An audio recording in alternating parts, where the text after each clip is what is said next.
Hello everybody. We're here today to work on preparing an income statement. We're going to use the worksheet information that we have available to us to actually create an income statement. The problem that we'll be working on today is the work together on page 186 in our textbook. We will use the partial worksheet information from Darlene's delivery service for the month ended July 31st of the current year to create an income statement. As you can see here, we have a partial breakdown of the worksheet information, including the account title sections, including the account title section of the worksheet and the income statement section of the worksheet.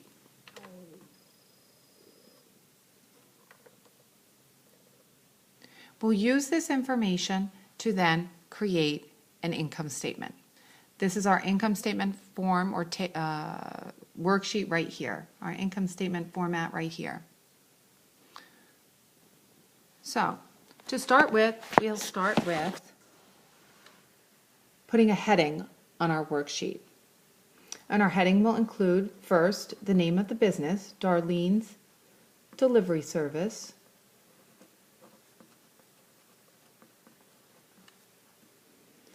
Then we will put the title of the statement, which is the income statement. And it's for the period ended or the month ended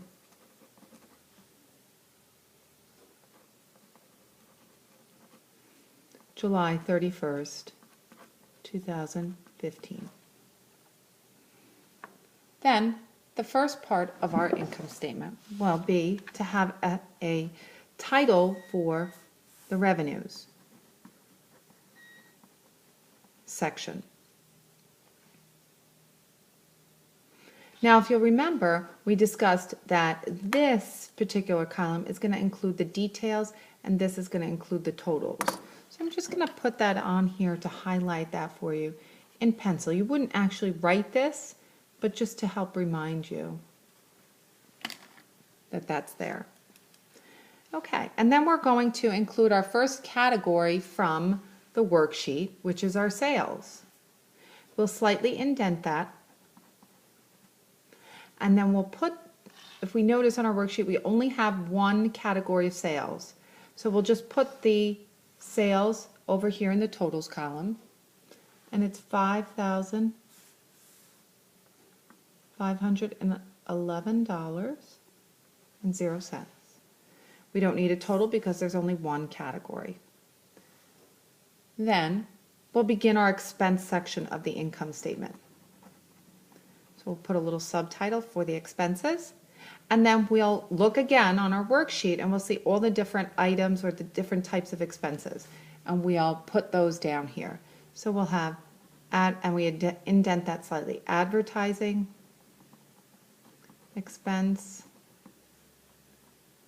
insurance expense, miscellaneous expense, and these should be listed in the same order as the accounts are in the chart of accounts and the same order that they are listed in the worksheet. Supplies expense, and then we're going to get a total for our expenses.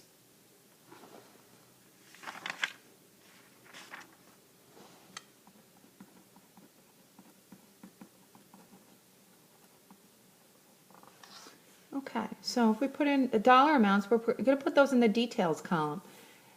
And we have $821. Make sure you line things up. As you can see, I'm trying to make sure I line everything up. $300,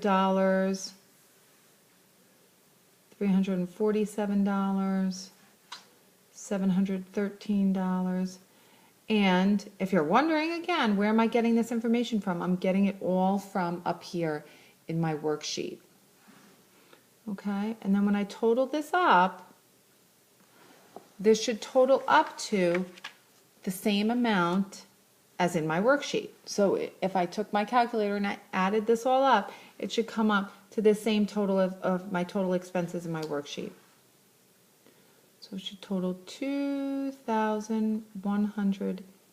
Oops, I'm sorry. See, I misaligned. No, I did not. Okay, $2,181. That's my total expenses. Okay. Then my last part in terms of calculating my income for my income statement is to actually calculate the net income or loss. In this case, I have a net income, meaning my total sales or total revenues are greater than my total expenses. So I'm going to do a single rule here. Oh, don't forget to single rule here as well for your total expenses. Remember, a single rule just means simply add everything up, okay? So here we're going to now take our single rule and take our total sales and subtract from that our total expenses to give us a net income of $3,330. And now that works out, that comes to the same amount of our net profit as we had in here in our worksheet. So there's our cross check, and then we can double rule that comes out correctly.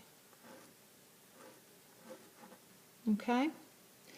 Now the last part here is just going to be to do our component percentages. And if you recall our component percentages, we're going to try to find out how much each component item represents to our total sales. So we'll start out with sales. How much is sales of itself? It is obviously 100%. Okay. How much is advertising? How much does advertising represent of our total sales? So we'll take 821 divided by 5,511 and multiply by 100.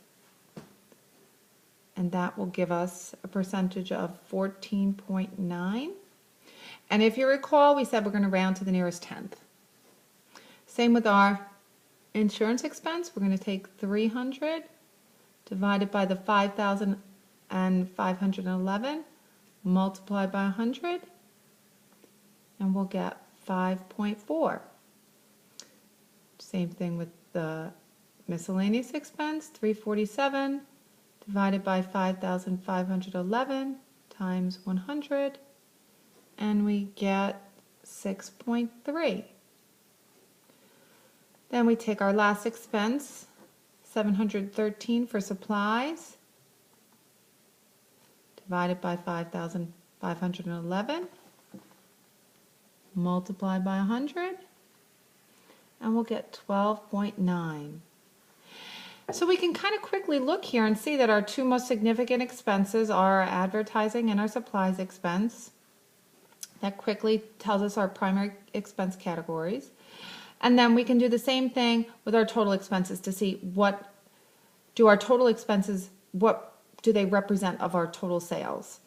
So again, we'll divide the 2,181 by 5,511, multiply by 100, and we will get